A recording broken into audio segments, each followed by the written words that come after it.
أعوذ بالله السميع العلي العظيم من الشيطان اللعين الرجيم بسم الله الرحمن الرحيم الحمد لله رب العالمين الصلاة والسلام على سيدنا ونبينا وشفيعنا وطبيب قلوبنا ومولانا مقتدانا بالقاسم محمد اللهم صل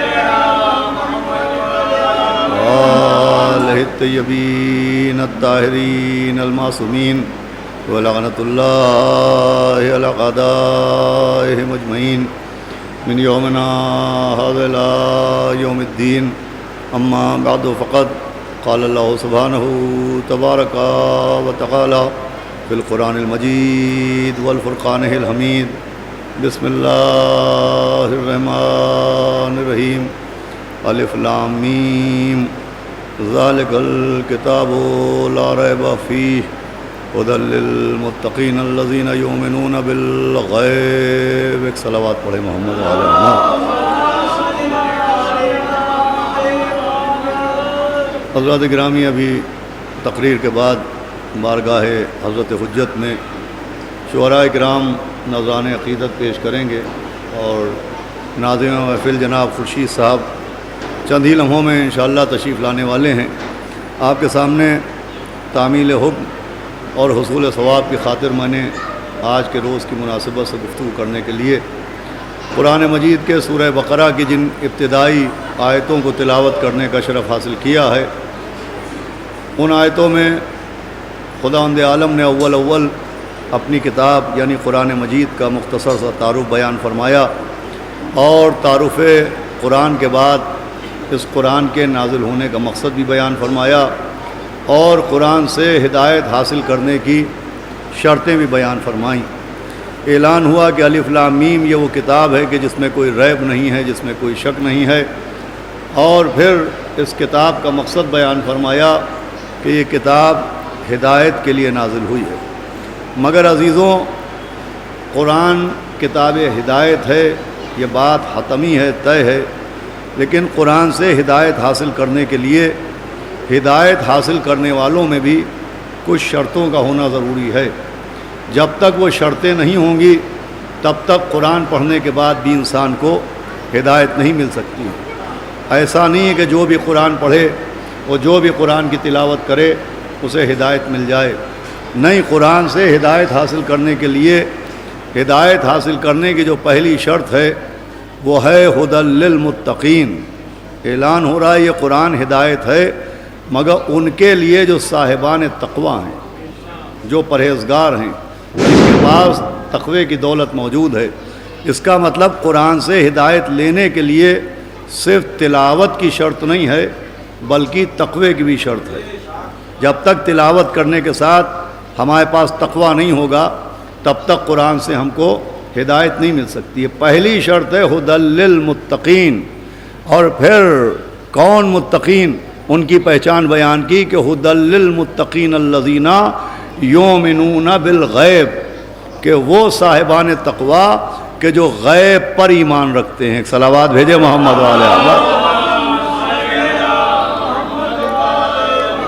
کہ آج اس حجت خدا کی ولادت کا روز ہے جو پردہ غیب میں ہیں، لہذا اسی مناسبت سے آپ کی خدمت میں عرض کرنا ہے کہ قرآن نے شرط بیان فرمائی کہ ھدی للمتقین الذین یؤمنون بالغیب، کہ وہ صاحبان تقوی قرآن سے ہدایت حاصل کر سکتے ہیں کہ جن کا غیب پر یقین ہو، جن کا غیب پر ایمان ہو.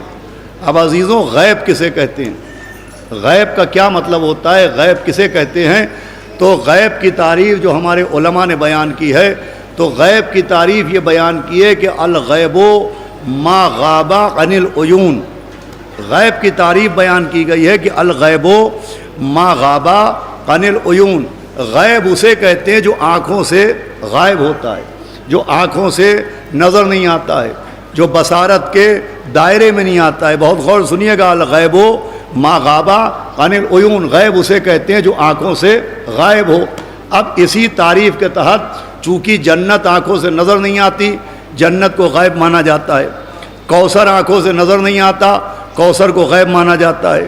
فرشتے آنکھوں سے نظر نہیں آتے، فرشتوں کو غیب مانا جاتا ہے۔ سلسبیل آنکھوں سے نظر نہیں آتی، سلسبیل کو غیب مانا جاتا ہے۔ تو امام بھی آنکھوں سے نظر نہیں آتے، ہم ان کو بھی غیب مانتے ہیں۔ ایک صلوات پڑھے محمد آل احمد۔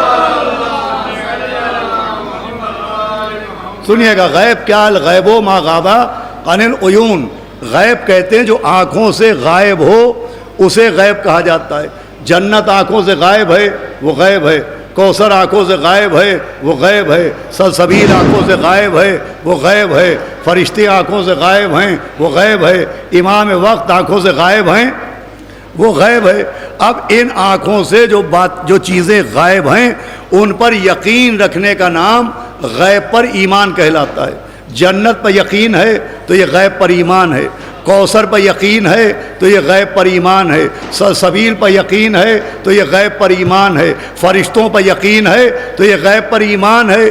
ایک قدم مسلمان کو اور آگے بڑھنا چاہیے کہ امام آخر پر یقین ہے تو یہ بھی غیب پر ایمان ہے۔ صلوات بھیجے محمد علیہ احمد۔ سنیے اذان گرامی، اللہم صل علی محمد۔ بھائی جنت آنکھوں سے غائب ہے، اس پر یقین رکھنا غیب پر ایمان ہے۔ کوثر آنکھوں سے غائب ہے، کوثر پر یقین رکھنا غیب پر ایمان ہے۔ سلسبیل آنکھوں سے دکھائی نہیں دیتی، سلسبیل پر یقین رکھنا یہ کہلاتا ہے غیب پر ایمان۔ مگر میں ذرا سی ایک الگ کی ہٹ کے بات آپ سے کرتا ہوں، اگر آپ متوجہ ہوں گے تو انشاءاللہ یہ بات رائیگاں و ضائع نہیں جانے پائے گی۔ وہ بات یہ ہے، چاہے جنت ہو چاہے جہنم، چاہے کوثر ہو چاہے سلسبیل، چاہے فرشتے ہوں چاہے حوریں، ایک صلوات بھیجیں۔ دیکھیں ناظم محفل شاعر اہل بیت جناب خورشید رضا صاحب تشریف لا چکے ہیں، اور شعراء بھی آ جائیں گے، اور بہت جلد تقریر تمام ہو جائے گی۔ مولا عباس کی بارگاہ ہے، تبرک کے طور پہ ایک صلوات پڑھے محمد و آل محمد۔ دیکھیں محفلوں کی تقریریں مسجدوں کی اذانوں جیسی ہوتی ہیں۔ صلوات بھیجے محمد و آل محمد۔ اب جس قلم سے مسجد کے مؤذن کا مقدر لکھا گیا، اسی قلم سے محفل کے مقرر کا بھی مقدر لکھا گیا۔ اس کا کام بھی نمازیوں کو بلانا ہوتا ہے، ہمارا کام بھی شعراء کو جمع کرنا ہوتا ہے۔ تو سنیں، بہت خاص بات میں عرض کر رہا ہوں خورشید بھائی، کہ الغیب ما غاب عن العیون، غیب کسے کہتے ہیں؟ جو آنکھوں سے غائب ہو۔ تو جنت آنکھوں سے غائب ہے، کوثر آنکھوں سے غائب ہے، سلسبیل آنکھوں سے غائب ہے۔ ان پر یقین رکھنا غیب پر ایمان ہے۔ پوری توجہ سنیے گا۔ مگر عزیزوں میں ایک الگ کی بات عرض کر رہا ہوں کہ چاہے جنت ہو یا جہنم، کوثر ہو یا سلسبیل، فرشتے ہوں یا حوریں، یہ جتنی غائب باتوں پر ہم کو یقین ہے، تو ان غائب باتوں پر یقین صرف غیب پر ایمان کی دلیل نہیں ہے، صرف غیب کو ماننے کی دلیل نہیں ہے، بلکہ ان سب پر یقین رکھنا نبی کو سچا ماننے کی دلیل ہے۔ جو ہمارے یہاں یہ نبی کو سچا ماننے کی دلیل ہے۔ اس لیے کہ چاہے جنت ہو یا جہنم، کوثر ہو یا فرشتے، حوریں ہوں یا سلسبیل، یہ جتنی غائب باتوں کو ہم نے مانا، ہم نے اپنی تحقیق سے نہیں مانا ہے، یہ نبی کی تصدیق سے مانا ہے۔ ہم نے اپنی ریسرچ سے نہیں مانا ہے، پیغمبر اسلام کے کہنے سے مانا ہے۔ ہم نے جنت نہیں دیکھی، نبی نے کہا جنت ہے، ہم نے یقین کیا۔ ہم نے کوثر نہیں دیکھا، نبی نے کہا کوثر ہے، ہم نے یقین کیا۔ ہم نے فرشتے نہیں دیکھے، نبی نے کہا فرشتے ہیں، ہم نے یقین کیا۔ ہم نے امام آخر کو نہیں دیکھا، نبی نے کہا ہمارا قائم پردہ غیب میں ہوگا، ہم نے یقین کیا۔ تو ہم نے بغیر دیکھے نبی کے کہنے سے یقین کیا۔ تو یہ صرف غیب پر ایمان کی دلیل نہیں ہے، یہ نبی کو سچا ماننے کی دلیل ہے۔ آپ اس کی دلیل مانگیے تو یہ ہے کہ بھائی ہر آدمی چاند نہیں دیکھتا، ماہ شعبان کا چاند سب نے نہیں دیکھا، رجب کا چاند سب نے نہیں دیکھا، ماہ رمضان کا چاند بھی پہلی کا چاند سب نہیں دیکھیں گے۔ لیکن اگر دو آدمی اعلان کر دیں گے کہ چاند ہو گیا تو ہم سب مان لیں گے کہ چاند ہو گیا۔ ہم نے چاند نہیں دیکھا مگر دو لوگوں کے کہنے سے مانا، تو یہ صرف چاند کو ماننے کی دلیل نہیں ہے جن کے کہنے سے مانا ان کو عادل ماننے کی دلیل ہے. توجہ فرما رہے ہیں آپ، ان کو عادل ماننے کی دلیل ہے. تو ہم نے جنت نہیں دیکھی، ہم نے کوثر نہیں دیکھا، ہم نے سلسبیل نہیں دیکھی، ہم نے فرشتے نہیں دیکھے، ہم نے درخت طوبہ نہیں دیکھا، ہم نے جنت کی رعنائیاں نہیں دیکھی، ہم نے قیامت کا منظر نہیں دیکھا، ہم نے برزخ کی دنیا نہیں دیکھی، ہم نے فرشتوں کو نہیں دیکھا، ہم نے نبی کے کہنے سے مانا. تو یہ نبی کو سچا ماننے کی دلیل ہے. اب مولا عباس کی بارگاہ ہے، 15 شعبان کا روز ہے، یہ جملہ آپ کے حوالے کرتا ہوں اور جناب عباس سے اس کا اجر چاہتا ہوں. بھائی نبی نے جو نہیں دکھایا، نبی نے جو نہیں دکھایا اس کو ماننا نبی کو سچا ماننے کی دلیل ہے. تو جسے نبی نے غدیر میں دونوں ہاتھوں پر اٹھا کے دکھایا اس کو ماننا کس بات کی دلیل ہے؟ بھائی نبی نے جنت نہیں دکھائی، نبی نے کوثر نہیں دکھایا، نبی نے کبھی فرشتے نہیں دکھائے، لیکن غدیر میں مولا علی کو اپنے ہاتھوں پر اٹھا کے دکھایا. تو یہ کس بات کی دلیل ہے؟ ارے بھائی غدیر کو ماننا صرف مولا علی کو مولا ماننے کی دلیل نہیں ہے، یہ بھی نبی کو سچا ماننے کی دلیل ہے، یہ بھی نبی کو سچا ماننے کی دلیل ہے. تو غدیر کا انکار صرف مولا علی کی ولایت کا انکار نہیں ہے، نبی کی صداقت کا انکار ہے. صلوات بھیجے محمد آل احمد.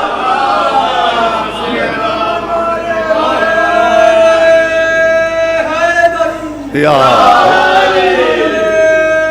اللہم صل علی محمد. بھائی نبی کی صداقت کا انکار ہے. اور نبی نے بھی مولا علی کو ہاتھوں پر اٹھا کے دکھایا نہیں تھا، نبی نے بھی دلوں کو دیکھا تھا. غدیر میں نبی نے غیب پر ایمان کو ٹیسٹ کیا تھا کہ آج میں دیکھوں تمہارا غیب پر ایمان ہے کہ نہیں. بھائی نبی نے غدیر میں دکھایا نہیں ہے صرف مولا علی کو ہاتھوں پر اٹھا کے، لوگوں کے دلوں کو دیکھا ہے کہ آج میں دیکھوں کہ تم نے جنت کو مانا کہ نہیں مانا، تم نے کوثر کو مانا کہ نہیں مانا، تم نے جہنم کو مانا کہ نہیں مانا، تم نے فرشتوں کو مانا کہ نہیں مانا. ارے جب دکھنے والے کو نہیں مان رہے ہو تو نہ دکھنے والوں کو کہاں سے مانو گے؟ صلوات بھیجے محمد آل احمد. دیکھیے بس تمام ہو رہی گفتگو، چاہے مولا علی کا معاملہ ہو چاہے آخری امام کا معاملہ ہو، اس سب کا تعلق پیغمبر کی صداقت سے. بھئی اسلام میں جو بھی مانا جا رہا ہے وہ نبی کے کہنے ہی سے تو مانا جا رہا ہے. صرف نبی نے کہہ دیا اس لیے ہم نے مان لیا. نبی کے کہنے سے ماننے کی اتنی اہمیت ہے کہ نبی کے ایک صحابی ہیں خزیمہ ابن ثابت، اور ان کا ایک ٹائٹل ہے ذو شہادتین. ذو شہادتین کا مطلب ہے کہ ان کی ایک گواہی دو گواہیوں کے برابر مانی جاتی ہے. شریعت اسلامی میں قانون یہ ہے کہ 2 گواہ لاؤ، نکاح میں 2 گواہ، عدالت میں 2 گواہ، تو 2 گواہ مانگے جاتے شریعت میں. توجہ فرما رہے ہیں آپ. لیکن خزیمہ ابن ثابت کا ٹائٹل ہے ذو شہادتین، ان کی ایک گواہی 2 گواہیوں کے برابر مانی جاتی ہے. آپ کو معلوم ہے ان کو یہ ٹائٹل کیوں ملا؟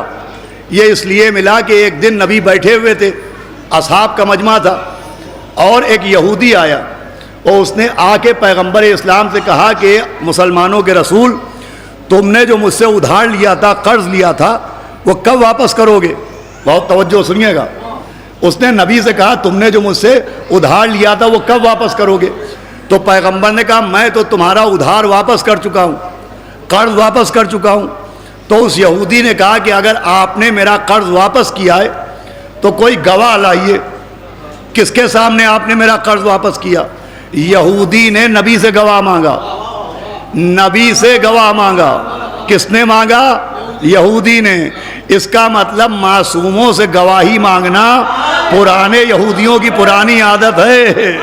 صلوات بھیجے محمد آل احمد. تو اب جب اس نے کہا کوئی گواہ لاؤ تو نبی نے اصحاب پر نظر ڈالی اور پوچھا کہ بھئی تم میں کوئی موجود تھا جب میں نے اس کا قرضہ ادا کیا؟ کوئی موجود تھا؟ تو خزیمہ ابن ثابت اپنی جگہ سے کھڑے ہو گئے اور وہ کہنے لگے کہ یا نبی اللہ، میں گواہی دے رہا ہوں کہ آپ نے اس کا قرض واپس کر دیا تھا. تو نبی نے خزیمہ سے کہا کہ خزیمہ، تم تو اس وقت موجود ہی نہیں تھے جب میں نے اس کا قرض واپس کیا تھا، تم نے کیسے گواہی دے دی؟ تم بغیر دیکھے کیوں کہہ رہے ہو؟ تم نے تو دیکھا ہی نہیں تھا. تو خزیمہ نے کہا یا نبی اللہ، ہاتھ جوڑے گا یا نبی اللہ، ہم نے اللہ کو بھی دیکھا نہیں ہے، آپ نے کہہ دیا وہ ہے تو ہم نے گواہی دے دی، صلوات بھیجے محمد و آل احمد۔ مسئلہ نبی کی صداقت کا ہے، دیکھنا شرط نہیں ہے، نبی کا کہنا شرط ہے۔ اب امام آخر کے لیے بھی دنیا دیکھنے کو شرط نہ بنائے کہ صاحب ہم نے دیکھا نہیں، ہم کیسے مانیں؟ امام آخر نظر نہیں آتے، ہم کیسے مانیں؟ بھائی جنت نظر نہیں آتی، کیسے مانتے ہیں؟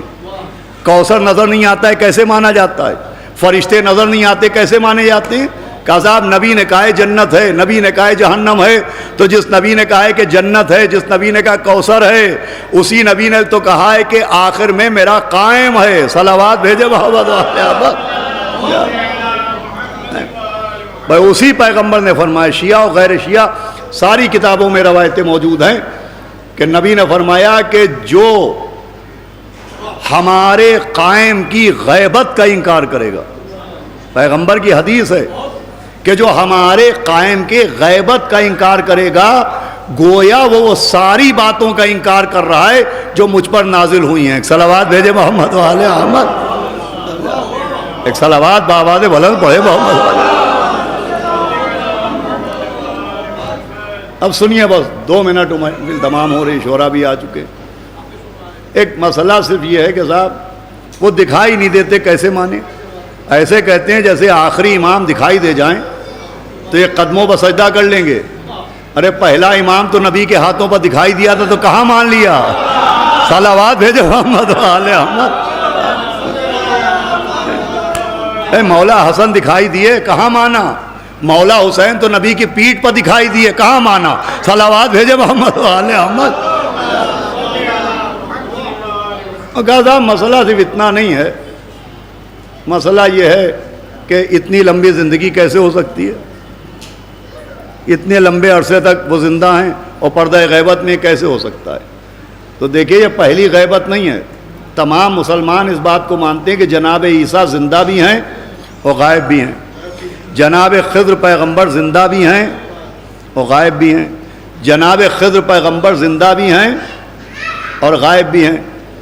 تو یہ پہلی غیبت تو ہے نہیں کہ جو حیرت کی جائے۔ دیکھیے غیبت حیرت کی بات نہیں ہے، غیبت پر حیرت کی بات ہے۔ صلوات بھیجے محمد و آل احمد۔ بس آخری بات ہے، غیبت حیرت کی بات نہیں ہے۔ جناب عیسیٰ غائب بھی ہیں زندہ بھی ہیں، جناب ادریس غائب بھی ہیں زندہ بھی ہیں، جناب خضر پیغمبر غائب بھی ہیں اور زندہ بھی ہیں۔ غیبت حیرت کی بات نہیں، غیبت پر حیرت کی بات ہے۔ حیرت کے موقع ہوتے ہیں، حیرت کی جاتی ہے، اور حیرت کرنا چاہیے، مگر کب کرنا چاہیے؟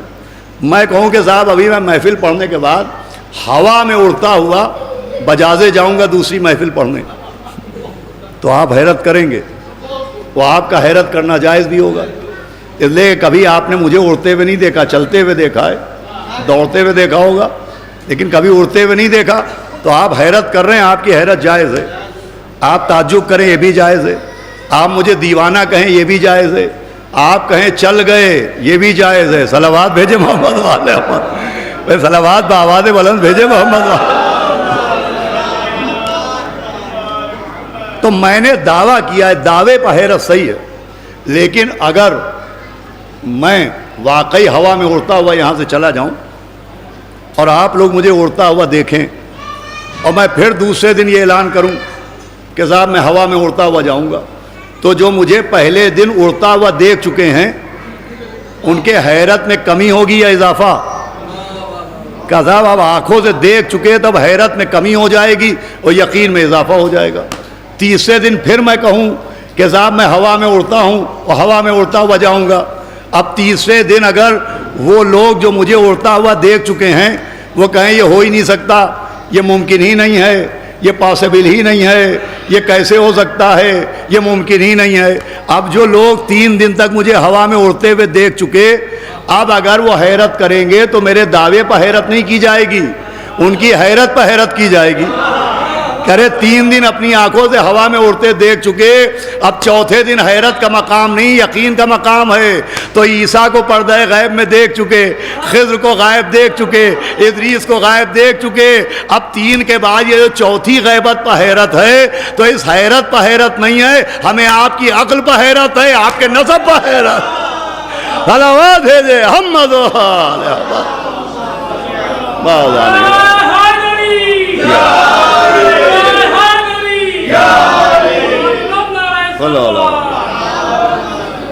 حضرت زندہ ہیں، غائب ہیں، مگر غائب کا مطلب نہ ہونا نہیں ہے، غائب کا مطلب نہ ہونا نہیں ہے، غائب کا مطلب یہ ہے کہ ہم پہچان نہ پائیں۔ دیکھیے غیبت کی قسمیں ہیں۔ جناب یوسف کے بھائی، وہ دغا باز بھائی جب جناب یوسف سے ملنے گئے تو جناب یوسف نے ان کو پہچان لیا تھا، مگر انہوں نے جناب یوسف کو نہیں پہچانا۔ یوسف کو دیکھ رہے ہیں مگر پہچان نہیں رہے کہ یہی یوسف ہیں۔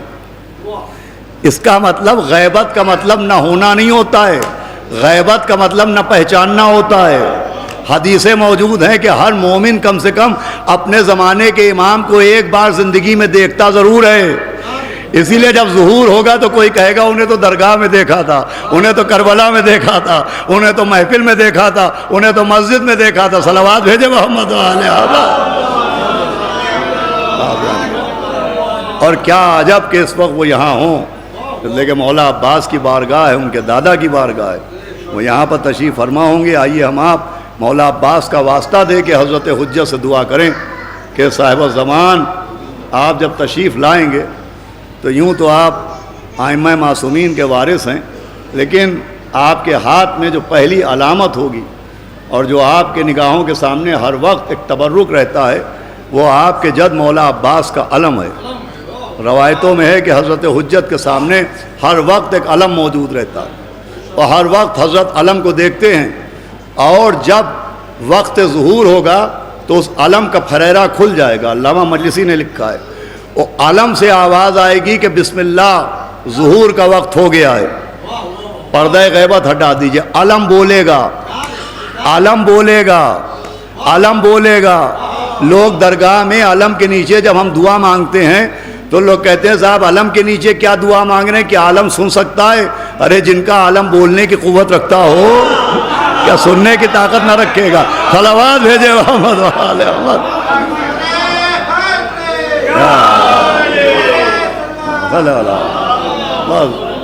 یا صاحب الزمان یا حجت القائم، آپ سے دعاؤں میں یہی دعا ہے کہ آپ کے ہاتھ میں مولا عباس کا علم ہوگا، ہم کو اس وقت بھی اور اس وقت بھی اپنے علم کے سائے میں رکھیے، اور انصار ائمہ وہ تنظیم جو اس محفل کو منعقد کرتی ہے اس کے تمام ممبران کے سروں کے اوپر آپ کی دعاؤں کا سایہ رہے۔